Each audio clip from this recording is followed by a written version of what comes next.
कि कहियो कोरबे में बीतत रहे रात हो।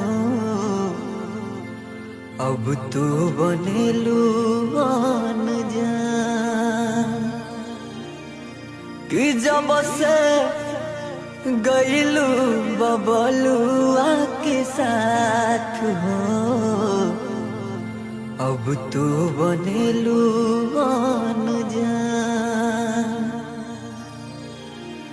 डर बारिशैया से की जान न जाई तहरा पहिला मिलन के।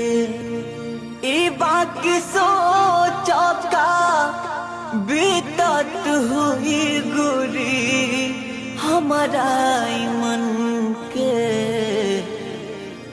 उछला पे जाएला